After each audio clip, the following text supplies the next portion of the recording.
कानपुर में एक ऐसा मामला सामने आया है जिसने सिर्फ एक परिवार ही नहीं बल्कि पूरे सिस्टम पर सवाल खड़े करा दिए हैं। एक मां इलाज के लिए अस्पताल पहुंचती है लेकिन इलाज खत्म होने तक उसका हाथ ही काटना पड़ जाता है और जब बेटा इंसाफ मांगने के लिए निकलता है तो मामला सीधे पुलिस कमिश्नरेट तक पहुंच जाता है। कहानी है आईटीबीपी के जवान विकास सिंह की, जो देश की सुरक्षा में तैनात है लेकिन इस बार लड़ाई सीमा पर नहीं बल्कि अपनी मां के इंसाफ के लिए लड़नी पड़ रही। बताया जा रहा है कि विकास सिंह की मां को पेट में दिक्कत थी। इलाज के लिए उन्हें कानपुर के कृष्णा सुपर स्पेशलिस्ट हॉस्पिटल में भर्ती कराया गया। परिवार को उम्मीद थी कि इलाज होगा, मरीज ठीक होकर घर लौटेगी, लेकिन आरोप है अस्पताल की लापरवाही धीरे धीरे इतनी बढ़ती गई कि हाथ में गंभीर संक्रमण फैल गया। हालात इतने बिगड़ गए कि आखिरकार डॉक्टरों को उनका हाथ काटना पड़ गया। सोचिए परिवार पर क्या बीती होगी। एक बेटा जिसने देश की सुरक्षा की कसम खाई हो, वो अपनी मां को इस हालत में देखकर अंदर से कितना टूट गया होगा। लेकिन मामला यही खत्म नहीं हुआ। आईटीबीपी जवान विकास सिंह ने अस्पताल पर गंभीर आरोप लगाए हैं। उन्होंने कहा है कि अगर समय पर सही इलाज होता, अगर लापरवाही न होती तो उनकी मां का हाथ आज सलामत होता। 19 मई को विकास सिंह सीधे पुलिस कमिश्नर के पास पहुंचे। उन्होंने कृष्णा हॉस्पिटल के खिलाफ सख्त कार्रवाई की मांग की। मामले की गंभीरता को देखते हुए पुलिस कमिश्नर ने जांच सीएमओ कार्यालय को सौंप दी।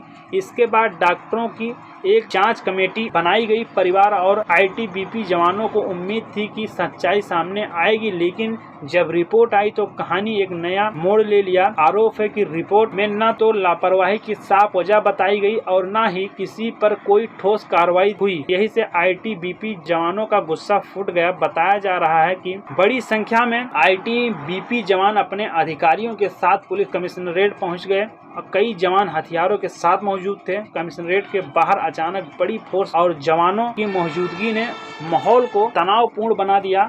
करीब 1 घंटे तक हालात बेहद गंभीर बने रहे। जो भी नजारा देख रहा था उसे लग रहा था जैसे पुलिस कमिश्नरेट का घेराव होने वाला हो। हालांकि बाद में आईटीबीपी जवान अधिकारियों ने साफ किया कि उनका मकसद घेराव करना नहीं बल्कि जांच रिपोर्ट में उठे सवालों को अधिकारियों के सामने रखना था। विकास सिंह ने कहा कि उन्हें पुलिस का पूरा सहयोग मिल रहा है, लेकिन जो चाहते हैं कि जांच निष्पक्ष हो और उनकी मां को इंसाफ मिले। मामले की गंभीरता को देखते हुए पुलिस अधिकारियों और सीएमओ की टीम के बीच बैठक हुई। बैठक में रिपोर्ट के कई बिंदुओं पर आपत्ति जताई गई। इसके बाद दोबारा जांच कराने का फैसला दिया गया। Additional police commissioner law and order Vipin ताड़ा ने कहा कि मेडिकल रिपोर्ट के कुछ पहलुओं पर सवाल उठाए गए और अब नई टीम बनाकर पूरे मामले की दोबारा जाँच की जाएगी। यानी अब एक बार फिर से जाँच होगी, फिर रिपोर्ट बनेगी और उसी के आधार पर आगे की कानूनी कार्रवाई तय होगी। लेकिन सबसे बड़ा सवाल अभी भी वही है, क्या एक मां का हाथ वाकई मेडिकल लापरवाही की वजह से काटना पड़ा? अगर हाँ तो जिम्मेदार कौन है, और अगर लापरवाही हुई है तो